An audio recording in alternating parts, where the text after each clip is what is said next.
Good morning. Last Wednesday we talked about the full moon. Now remember, the moon is always there. We just can't always see every part of it. Our view is dependent on the orbit of the Earth as it goes around the sun and the shadows that the sun casts on the moon. So today let's learn a little bit more about the moon, our nightlight in the sky. The phases of the moon are the different ways that the moon looks from Earth over those 29 and a half days from one full moon to the next. And it's all about the shadows that the sun is casting on the moon. Each of the 8 phases of the moon technically lasts only a moment, but we see that phase for roughly 3 to 4 days. Now we start with the new moon. The new moon is dark because we can't see it. It's because the moon is directly between the Earth and the sun, so we're viewing the unlit side. Now the next phase, 3.5 days later, is the waxing crescent, and we'll see it on the right side of the moon.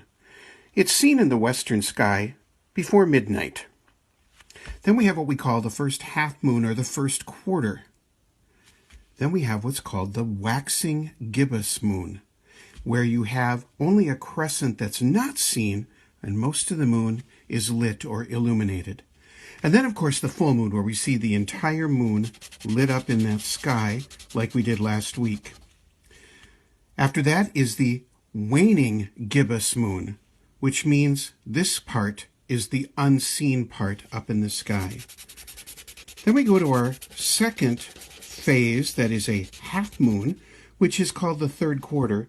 And finally, the waning crescent, where all we can see is the crescent way over on the left side of the moon. So those are the 8 phases of the moon. Now you may remember from last week when we talked about the full moon that this occurs when the moon is on the opposite side of the Earth from the sun. But this last one, the waning crescent, we actually see this phase of the moon after midnight, and you can sometimes see this little piece that's illuminated in the morning sky. Here are a few words for you to remember about the moon phases. First of all, the waxing moon. That's as it is growing larger and getting closer to the full moon. And it always means it's illuminated on the right side, waxing. The waning moons, after the full moon, the illumination is actually decreasing, and the part that is lit is always on the left. And a couple other words, right here, this phase and this phase. They are the gibbous. And gibbous means larger than a half circle. And then, of course, we have the crescent. And a crescent is where it's just that little piece here and here. Kind of looks like a little canoe or a banana. So watch for those phases of the moon throughout each month.